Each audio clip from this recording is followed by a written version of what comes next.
الحمد لله نحمده ونستعينه والصلاة والسلام على سيدنا محمد وعلى آله وصحبه أجمعين ونعوذ بالله من شرور أنفسنا ومن سيئات أعمالنا من يهدي الله فلا مضل له ومن يضلل فلا هادي له أشهد أن لا إله إلا الله وحده لا شريك له وأشهد أن سيدنا محمدًا عبده وحبيبه ورسوله أما بعد فيا عباد الله أوصيكم بتقوى الله وطاعته إن الله مع الذين اتقوا والذين هم محسنون قال الله تعالى أعوذ بالله من الشيطان الرجيم بسم الله الرحمن الرحيم وما أمروا إلا ليعبدوا الله مخلصين له الدين حنفاء ويقيموا الصلاة ويؤتوا الزكاة وذلك دين القيمة صدق الله العظيم وقال رسول الله صلى الله عليه وسلم إن أصدق الحديث كتاب الله وأحسن الهدي هدي Muhammed sallallahu aleyhi ve sellem. Kulluk sadece Allah'a özgüdür. Kardeşlerim, İslam nurunun Mekke topraklarını yeni aydınlatmaya başladığı günlerdi. Hz. Muhammed sallallahu aleyhi ve sellem Beytullah'ın yanındaki Safa tepesine çıktı ve Mekkelilere şöyle seslendi. Şu vadinin arkasında size saldırmak üzere bekleyen bir ordu var desem bana inanır mısınız? Mekkeliler hep bir ağızdan evet inanırız. Zira biz seni yalan söylediğini hiç işitmedik, duymadık diye karşılık verdiler. Bunun üzerine rahmet elçisi sallallahu aleyhi ve sellem ben sizi elin bir azaba karşı uyarıyorum diyerek Mekkelileri nezdinde bütün insanlığı Allah'a kul olmaya, tevhid inancını benimsemeye çağırdı. Kardeşlerim, rahmet peygamberin bu çağrısı Hazreti Adem ile başlayan ve insanları alemin Rabbine kul olmaya davet eden yüce bir çağrıdır. Bu kutlu davet Hazreti Nuh, İbrahim, Lut, Hud, Salih, Musa, İsa aleyhissalatu vesselam hasılı bütün peygamberler dillendirmişlerdir. Ve Hatemul Ennebiyyin dilinde kemale eren bu çağrı kıyamete kadar devam edecek ebedi kurtuluş çağrısıdır. Bu çağrıda sadece Allah'a iman ve kulluk vardır. Bu çağrıda bir tek Allah'ın huzurunda eğilmek, eğildikçe de yücelmek vardır. Bu çağrıda Allah'tan başkasına kul, köle olmayarak gerçek özgürlüğe ulaşmak vardır. Bu çağrıda hak, hakikat ve hakkaniyet vardır. Bu çağrıda şirk ve nifaktan, küfür ve isyandan, fitne ve fesattan, hile ve uzaktan, yalan ve aldatmadan uzak durmak vardır. Aziz müminler,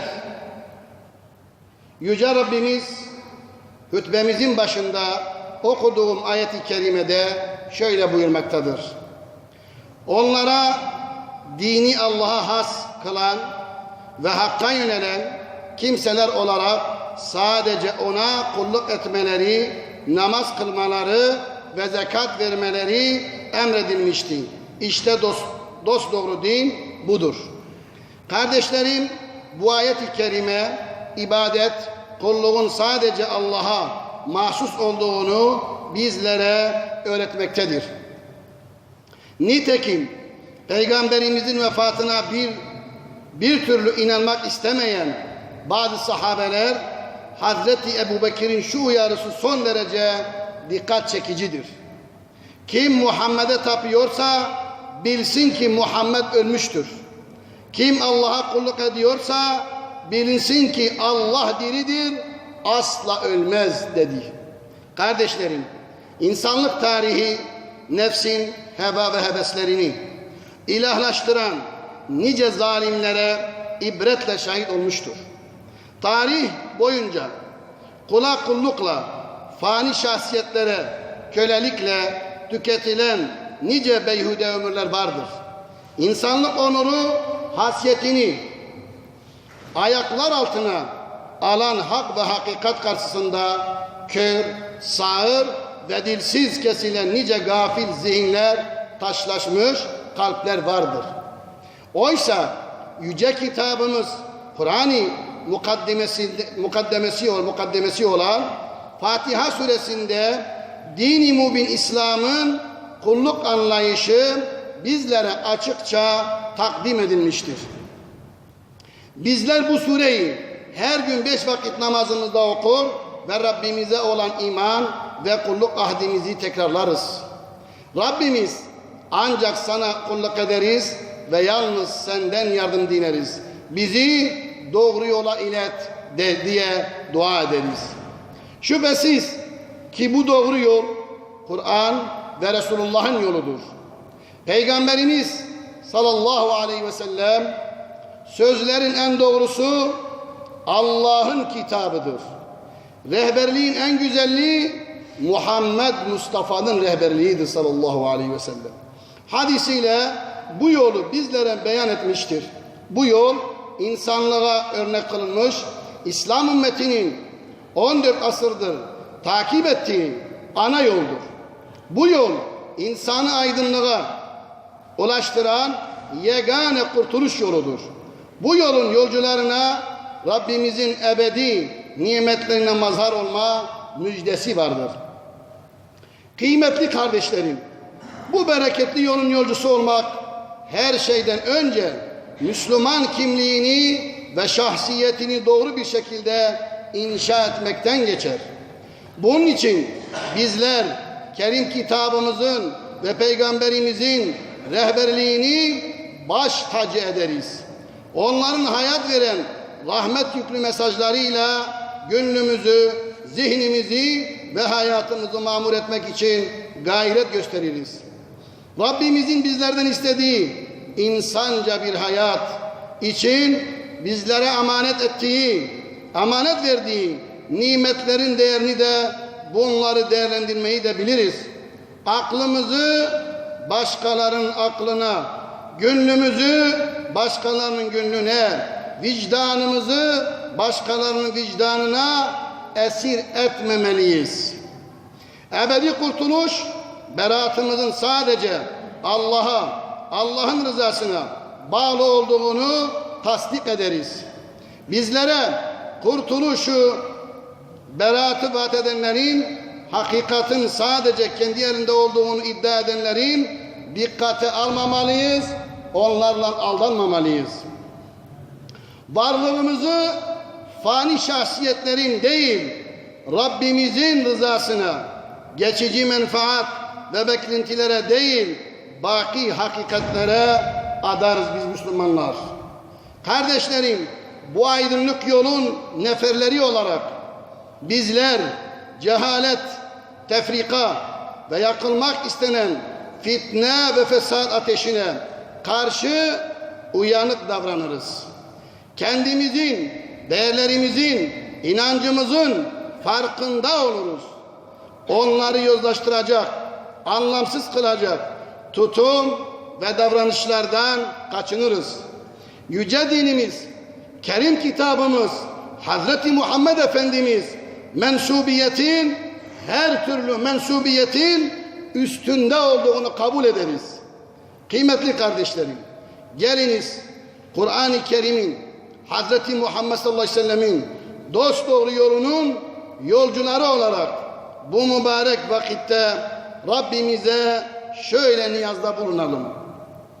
Allah'ım bize imanı sevdir, kalplerimizi imanla süsle, bizleri sana şükreden, seni zikreden, sana itaat eden, sadece sana kul olan, sana yönelip yakaranlardan eyle. Allah'ım sureti haktan görünerek bu milletin arasına fitne ve fesat tohumlar ekmek isteyen münafıklara, bozgunculara fırsat verme Allah'ım. Bizi din ile, iman ile, Kur'an ile, peygamber ile aldatanlardan ve aldananlardan eyleme Allah'ım. Aqulu kavli hâzâ estağfirullah li ve lekum ve lisâiril müslimîne ecma'in.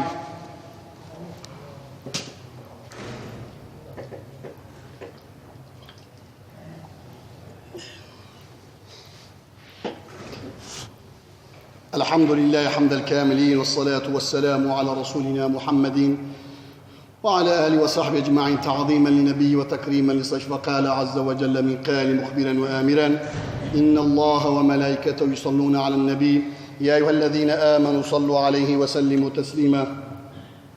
اللهم صل على سيدنا محمد وعلى آل سيدنا محمد كما صليت على سيدنا إبراهيم وعلى آل سيدنا إبراهيم في العالمين إنك حميد مجيد. أوصيكم عباد الله أولا نفسية المذنب الخاتئة بتقوى الله وطاعته إن الله مع الذين اتقوا والذين هم محسنون.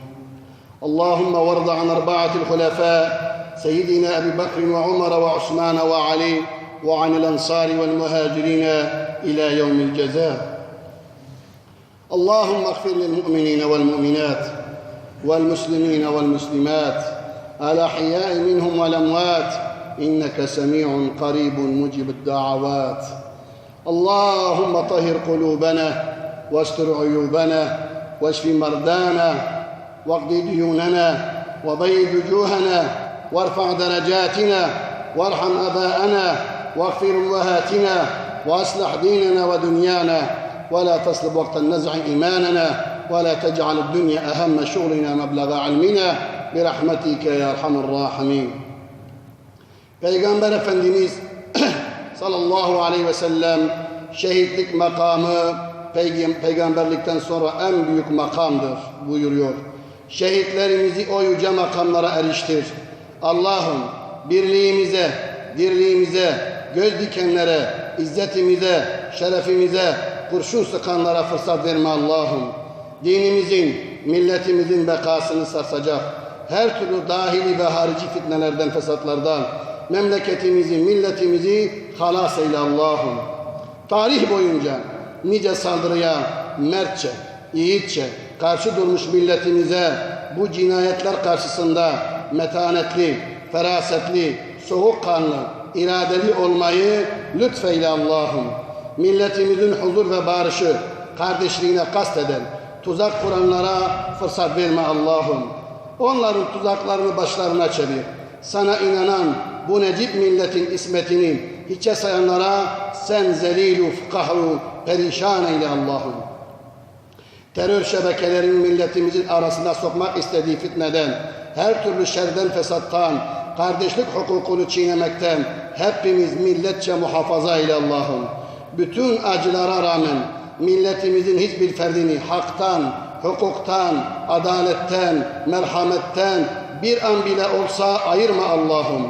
Batısıyla, doğusuyla, kuzeyiyle, güneyiyle, dilleri, ırkları, renkleri ne olursa olsun bütün mazlumların, mağdurların umut bağladığı cennet vatanımızı her türlü sıkıntıdan, kederden bertaraf eyle Allah'ım.